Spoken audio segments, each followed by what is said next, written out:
It is happening now in the quiet rooms of Rome where the air smells of old paper and older fear. A document is being prepared, not announced, not denied, simply prepared.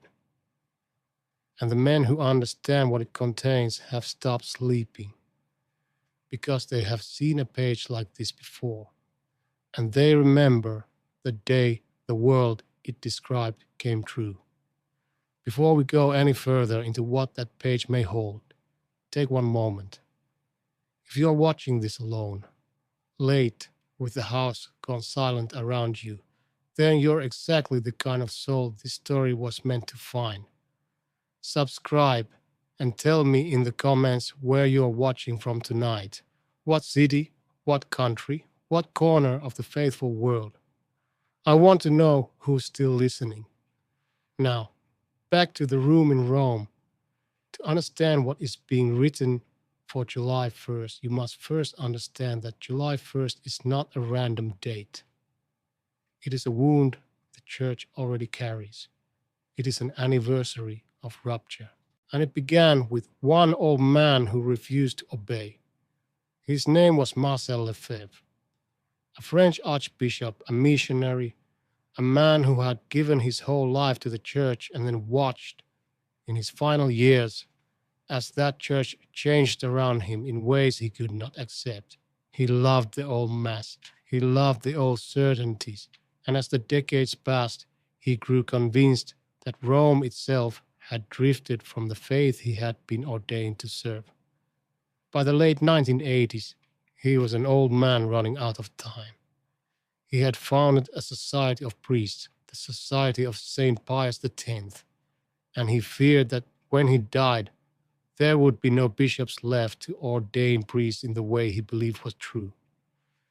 So he made a decision that would echo for generations. He decided to consecrate bishops of his own. Without the permission of the Pope, Rome begged him not to. Pope John Paul II, himself a man who had suffered for the faith under communism, sent word again and again. There was a path. There was a way to keep the old Mass, the old reverence within the unity of the Church. Wait, the Pope told him, do not break what cannot be mended. A formal warning was sent, a canonical admonition stating in plain words what would happen if he proceeded. Lefebvre did not wait. On the 30th of June 1988, in a chapel at Écon, in the green hills of Switzerland, he laid his hands on the heads of 4 men. Bernard Felay, Bernard Tissier de Maleret, Richard Williamson, Alfonso de Galarreta, 4 priests made into bishops against the explicit command of the Pope. An aging Brazilian bishop named Antonio de Castro Mayer stood beside him as co-consecrator, lending his hands to the act. To the men gathered in that chapel, it felt like faithfulness. It felt like saving something precious from a burning house. To Rome, it was something else entirely. It was the line crossed. The one act that the law of the church says cannot be undone by intention or by goodwill. And here is where you must understand the strange and terrible machinery of how the church punishes such a thing. Because most people imagine excommunication as a thunderclap from the Pope, a public curse pronounced from a balcony. It is not. The truth is far quieter and far more frightening. There is a phrase in the law of the church, latae sententiae. It means a sentence already passed, an automatic penalty. It means that for certain acts so grave that they tear at the very body of the church, no trial is needed, no announcement, no signature. The moment the act is done, the penalty falls. The man excommunicates himself by his own hand. The church does not impose it from outside. The deed itself is the sentence. The law that governs this is written in the Code of Canon Law, Canon 1382. It says that a bishop who consecrates another man a bishop without the mandate of the Pope, and the man who receives that consecration from him, Both incur automatic excommunication reserved to the Apostolic See. Reserved to the Apostolic See, meaning only Rome itself can ever lift it. No local bishop, no council, no friend in high office, only the chair of Peter. And alongside it stands Canon 1364, which speaks of the schismatic, the one who tears himself from the unity of the church and declares that he too falls under the same automatic sentence. Understand the weight of that word, schism. It does not mean disagreement, it does not mean preferring the old prayers or doubting a modern fashion or grieving over a changed altar. The church has always made room for the grieving and the doubting. Schism means something colder. It means the refusal of submission to the Pope or the refusal of communion with those joined to him. It is not a feeling. It is an act of separation. And the law treats the consecration of bishops against the Pope's will as the clearest sign of it, because to make your own bishops is to declare that you no longer need his authority to continue. It is to build a parallel line of succession outside his reach. That is why the penalty is so severe. The act itself says, in stone and in flesh, we will go on without you. There is one more mercy hidden inside the law, and you should know it, because it is the thread that every defender of those four bishops has clung to ever since. The same code that names these penalties also says that a man does not incur an automatic punishment if, through no serious fault of his own, he believed himself bound by necessity, or acted out of grave fear, or was convinced the law did not apply. The defenders of Econ argued exactly this. A state of necessity, they said. The faith was in danger. The old man acted not in rebellion but in rescue. Rome did not accept it. Rome held that no true necessity existed, because the door had been left open, because a lawful path had been offered and refused. But the argument has never died. It is whispered still, in every chapel that traces its priesthood back to that hillside in Switzerland. So when Lefebvre lowered his hands onto those foreheads, the penalty had, in the eyes of the law, already fallen, before anyone in Rome had spoken a word, before the ink was dry on anything. It was done in the silence of the act itself, but the church does something more. Even when a penalty is automatic, even when it has already taken hold, Rome will sometimes issue a decree, not to create the penalty. The penalty already exists. The decree exists to declare it, to say to the whole world in writing, this has happened, and we recognize that it has happened, and here are the names. That declaration came the very next day. On the 1st of July, 1988, the Congregation for Bishops issued its decree. It was signed by a cardinal named Bernard d'Engantin, a quiet and dignified man from Benin, the prefect of that congregation. The decree did not shout, it did not rage. It stated in the cold and precise language of a law that Archbishop Lefebvre and the four bishops he had consecrated, along with Bishop de Castro-Mayer, had performed a schismatic act and had thereby incurred the automatic excommunication described in the canons. That is what such a document contains. Not a sermon, not a curse, a fining, the names of the men, the act they committed, the canons they violated, the single devastating sentence that they are no longer in communion with the church they claim to be saving. The day after that, on the 2nd of July, Pope John Paul II went further. He issued an apostolic letter. Its name, in Latin, was Ecclesia Dei, the Church of God. In it the Pope did not gloat. He grieved. He spoke of the act as a schism. He spoke of the pain it caused. And then, in the same breath, he opened a door. He created a way for all those who loved the old traditions but did not want to leave the church to remain inside her, in peace, with the ancient Mass preserved. Even in the moment of rupture, the Pope reached out his hand. Now hold that image in your mind. The grieving Pope, the door left open, the four excommunicated bishops standing outside it, because the story does not end there.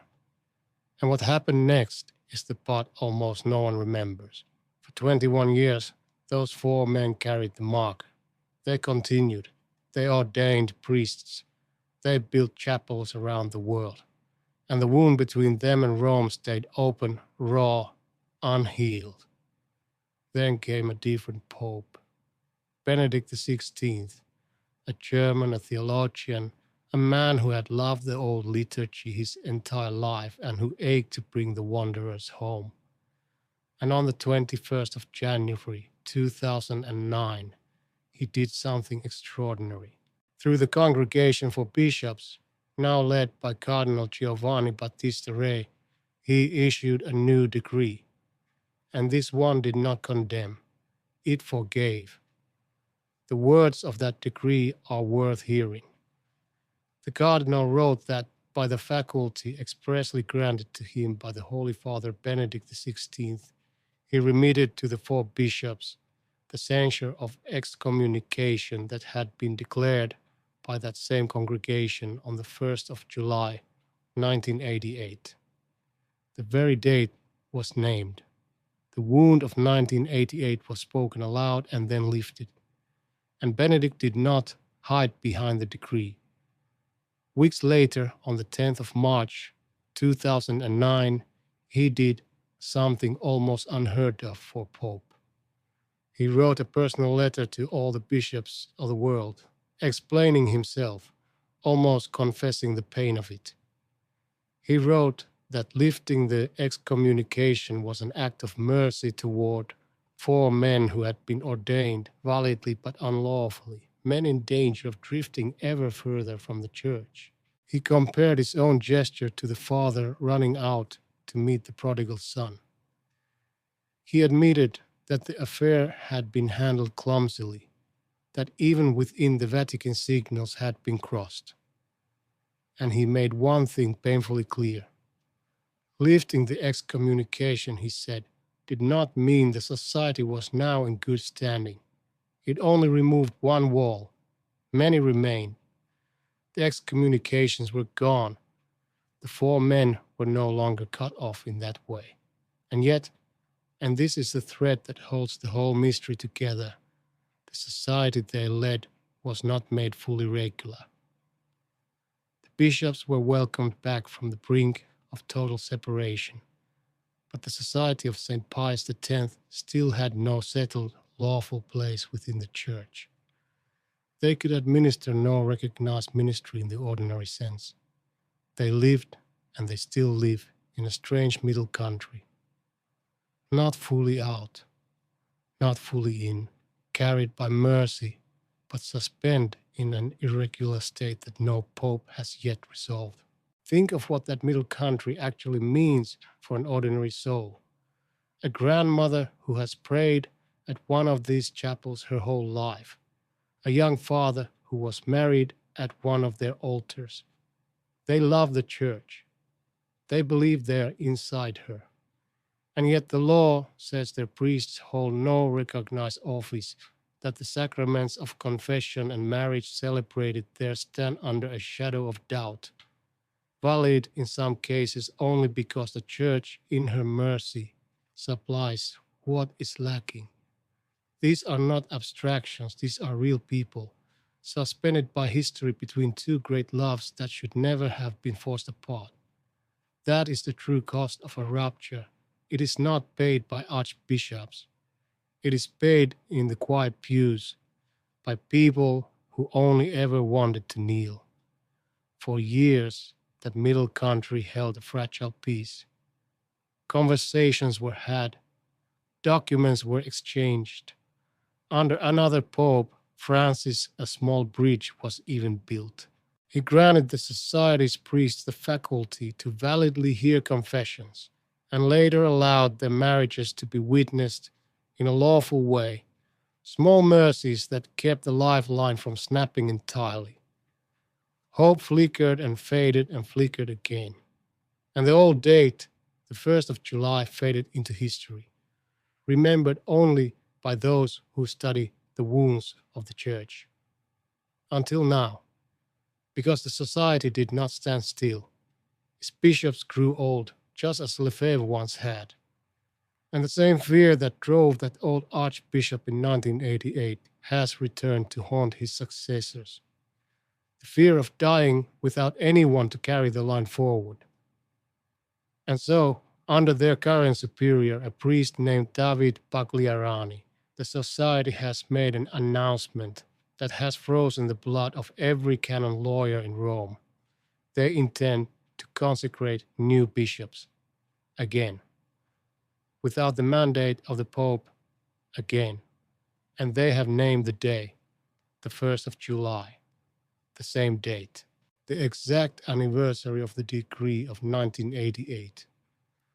Whether by design or by some terrible gravity of history, they have chosen to repeat the act on the very day the Church first declared its consequences. And every soul who understands the law knows what that date now threatens to become. This is where Pope Leo XIV enters the story. The first American ever to sit on the chair of Peter, Robert Prevost, a man of the Augustinian order, a missionary who spent long years in Peru, elected in the spring of 2025 to carry a burden few can imagine. And now, barely into his reign, he faces a decision that connects him directly to that locked room, that prepared page, that document no one will confirm and no one will deny. Because canon law has not changed. Canon 1382 still stands word for word. If bishops are consecrated without the Pope's mandate on the 1st of July, the automatic excommunication falls the very instant it is done. It does not wait for Leo to act. It happens by the deed itself, exactly as it did in 1988. And then, just as in 1988, Rome would face the same grave choice: to issue a decree declaring what has occurred, to name the men, to write the page. That is the document. That is what is feared to be already prepared in the quiet rooms. Not an invention, not a fantasy, a decree of the same kind as the one Cardinal Gantin signed in 1988, waiting in case history insists on repeating itself. The Vatican itself, in the cold language of its officials, has warned that such consecrations would mean a decisive rupture of communion, a schism, with serious consequences. And so the faithful ask, what would such a page contain? We do not need to invent the answer, because the law and the precedent tell us. It would not be a curse. It would be a finding. It would name the bishops who performed the consecration. It would name the men who received it. It would cite Canon 1382 and Canon 1364, the same canons named before. It would state, in the cold, clean language of the Church, that these men had, by their own act, incurred the automatic excommunication reserved to the Apostolic See. And it would close, as such documents close, with a date and a signature, sealing into the permanent memory of the Church a second rupture on the same wounded day. But here is the question that haunts the watchers of Rome, and it is a question of mercy as much as of law. A cardinal named Victor Manuel Fernandez, who knew the society's superior personally from years in Argentina, has reached out. He has proposed a path, a specifically theological dialogue, he called it, with a precise method to heal the old doctrinal wounds. But he attached one condition: the society must suspend its plan to consecrate bishops on the 1st of July. Suspend it and talk. Proceed with it, and the page becomes real.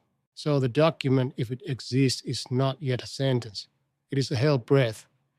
It is the law waiting to see whether men will choose the door that John Paul left open in his grief, or whether they will choose the act that closes it. Everything hangs on a single day, and on whether two old fears, the fear of losing the faith and the fear of losing unity, can finally be reconciled before that day arrives. And this is where the story reaches you, sitting in the dark holding your phone, your own faith, perhaps tested by all you have seen the church endure. Because the lesson buried in this is not really about decrees and dates. It is about the oldest tension in the whole Christian story. The tension between the truth a man believes he must defend and the unity he is commanded to preserve. Lefebvre believed he was saving the faith. Rome believed he was tearing the church. Both loved her, both wept for her. And the line between faithfulness and rupture turned out to be as thin and as final as a pair of hands lowered onto a kneeling man. The church does not write these pages lightly. She grieves over everyone. She leaves the door open even as she names the rupture. She forgives across decades, as Benedict forgave across 21 years. And she waits even now with a document perhaps prepared but not yet sealed, hoping it will never need to be read aloud. That is the secret the locked rooms of Rome have always kept. Not a hidden curse, something far harder to bear. The unbearable patience of a church that would rather wait and plead and leave the light on than speak the words that cut a soul away. The page may be written, pray that it is never signed. And when the 1st of July comes and the world holds still to see what men will choose, remember that you were among the few who understood what was truly at stake, long before the rest of the world ever looked up.